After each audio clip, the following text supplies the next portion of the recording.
Hi, Design from Groovy Entertainment. Today we got another book to read for you. Today's book is A Pocket with Corduroy for 1978. So let's get started.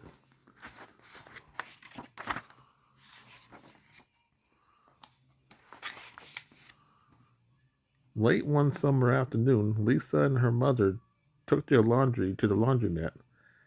And always, on short trips, Lisa carried along her toy bear, Corduroy. The laundromat was a very busy place at this hour. Now, Corduroy, you sit right here and wait for me, Lisa said. I'm going to help with our wash. Corduroy waited patiently. Then he suddenly perked up his ears. Lisa's mother was saying, "Be sure to take everything out of your pockets, Lisa dear. You don't want your precious things to get all wet and soapy." "Pockets?" said Corduroy to himself. "I don't have a pocket." He slid off the chair. I must go find something to make a pocket out of," he said. He began to look around. First he came to a pile of fancy towels and washcloths, but nothing was right size or colors. Then he saw a huge sack of colorful clothes in a laundry bag.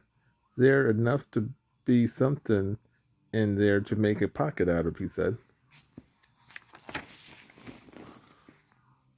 Without hesitation, he climbed inside the bag, which was filled with pieces of wet laundry. The dampness didn't bother Corduroy in the least. "This must be a cave," he said, sighing happily. "I had always wanted to live in a dark, cool cave." When the time came for Lisa to fetch her bear, he was gone.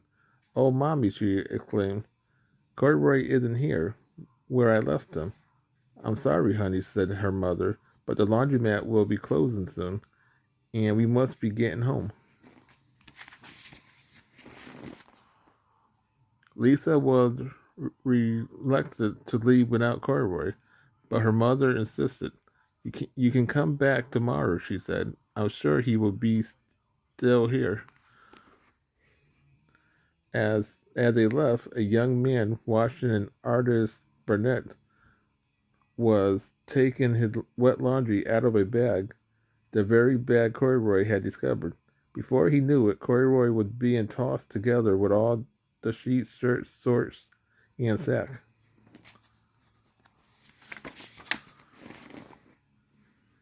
In, inside the jar, but just as the artist was shutting the glass door, Corduroy tumbled out onto the floor. "How in thunder did that bear ever get mixed up with my things?"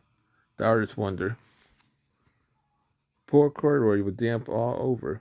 "The least I can do for him is give his overalls a good drying," said the man thoughtfully. He unbuttoned Corduroy's shoulder straps and put his overalls in the dryer.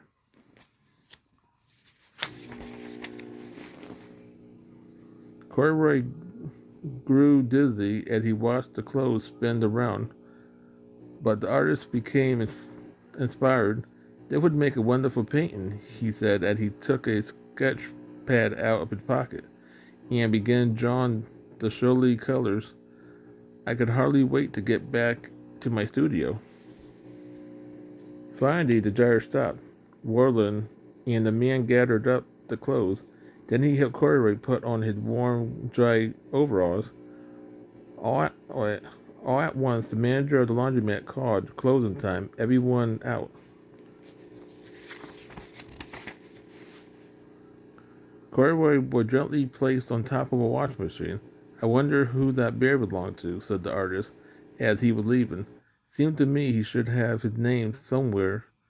He's too fine a fellow to be lost."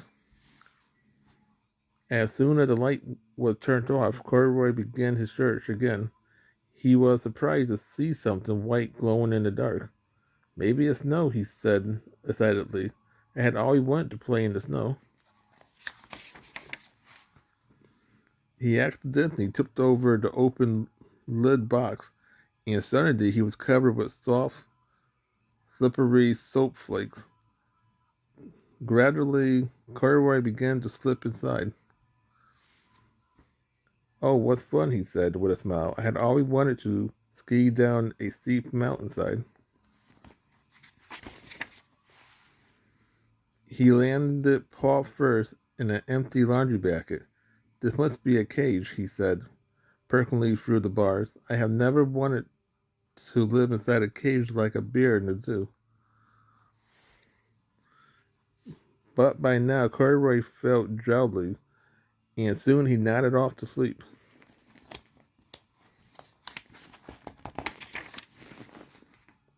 Next morning, when the manager came to open the door of the laundromat, there was Lisa waiting. "I left something here yesterday," she explained.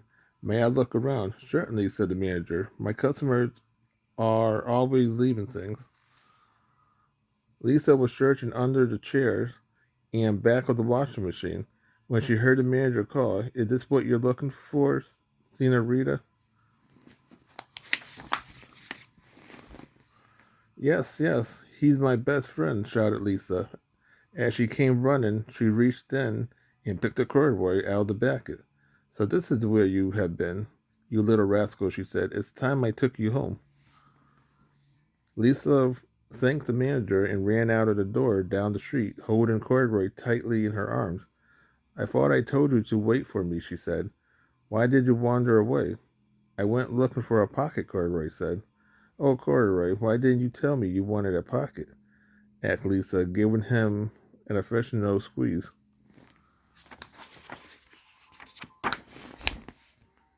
That very morning, Lisa sewed a pocket on corduroy overalls, and "Here is a card I had made with your name on it for you to keep tucked inside," she said. "I have always wanted a purple pocket with my name tucked inside," said Corduroy, as he and Lisa nuzzled noses. So that was a pocket for corduroy from 1978. So if you like, subscribe, share, and comment, have a good every day. We'll have another video coming out real soon.